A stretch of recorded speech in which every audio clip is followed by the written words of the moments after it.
Top picks sa PBL draft soon. Pepito, Belen, kanino pag-aagawan? Kaninong team kaya sila? Foreign players welcome na rin.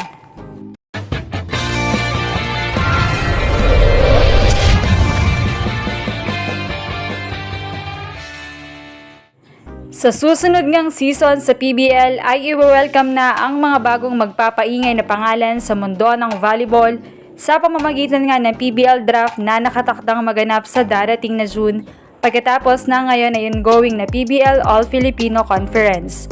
Bagaman wala pang final guidelines na inilalabas ang PBL management, ay kinumpirma na nga mismo ng mga officials na ang pinaka-requirement ay kailangan 21 years old sa araw ng draft kahit ano pa mang educational status. Bukas naman ang management sa mga posibilidad na makapasok para sa first ever draft sa PBL kabilang ang mga foreign players, kagaya nga ni na PLDT's Phil Canadian Ace, Savvy Davison, and Petrogas Phil American hotshot Brooke Van Sickle. Pero lalayo pa ba ang Pilipinas? Kabi-kabilang players na sa UAAP ang may mga talent na ngayon ay gumagawa na rin ng pangalan sa professional league. Kaya naman hindi papahuli ang generation ngayon ng ating UAAP players na palaban at talagang mahuhusay. Siyempre, kabilang din ang NCAA at Maharlika Pilipinas Volleyball Association na lumika at lumilikha rin ng mga players na mahuhusay. Kaya naman narito ang top 5 picks na paniguradong pag-aagawan at mga unang mapipili.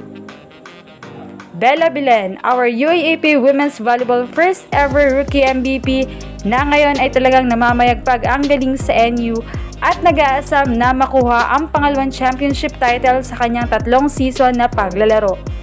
Sa edad ng 21, ang NU Nazareth School standout na ito ay talagang umingay na ang pangalan at marami nang napatunayan mula sa kanyang junior hanggang ngayong college at napabilang na rin sa Philippine National Team.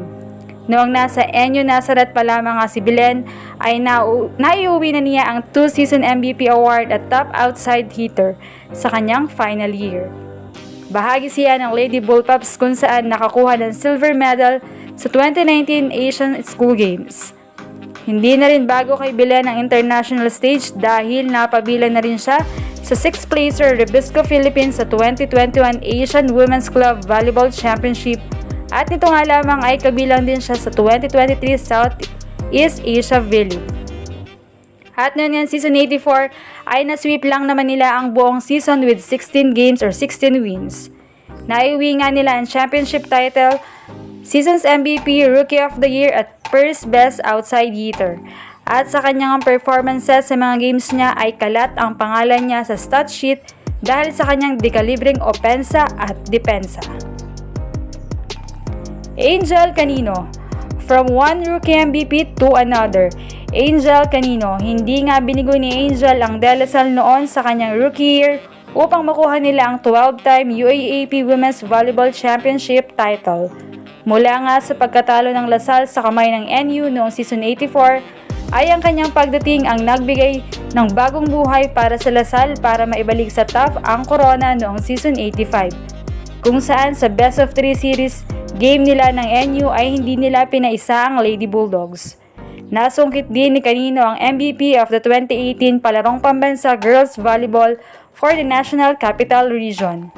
Bago nga ang UAAP ay napabilang na rin si Canino bilang national team member ng under-23 level noong 2019 Women's Volleyball Core Royal Cup in Thailand and a silver medal finish at the Asian School Games sa parehong taon. Alyssa Solomon, NU's multi-awarded powerful opposite hitter. Alyssa Solomon ay may malaki ring tsansang maging early draft pick kung magdedesisyon siyang mag-pro sa end ng season 86. Hindi rin naman magpapahuli ang 22-year-old Santa Rosa Laguna native having 2 palarong pambansa MVP award, UAAP Juniors Rookie of the Year award at multiple awards of Best Opposite Spiker sa kada tournament na kanyang nilalaroan mula junior high school hanggang sa international stage. Bukod sa title nilang nakuha noong season 84 sa UAAP, ay nagpakitang gilas na din si Solomon sa 2023 CV League. Katulad din ni Canino at ng kanyang NU teammate na si Belen, parte din siya ng silver sa Asian School Games noong 2019. Thea Gagate.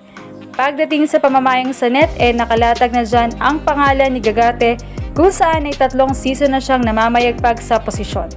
Ang 23-year-old Cebuanang ito ay nasungkit ang Best Middle Blocker Award sa UAAP Season 79 Girls Volleyball Tournament. Nasimulan nga ni Gagate ang kanyang unang tuntong sa UAAP noong Season 82 kung saan ay naudlot dahil sa pandemya. Naituloy naman ang kanyang naudlot na rookie year noong Season 84. Heartbreaking nga ang kanilang naging talo sa kamay ng kanyang former teammates na si Belen at Solomon, pero bumawi naman sila noong Season 85. Det Pipito. Kung si Gagate sa net defense hindi naman papatalo si Det sa floor defense.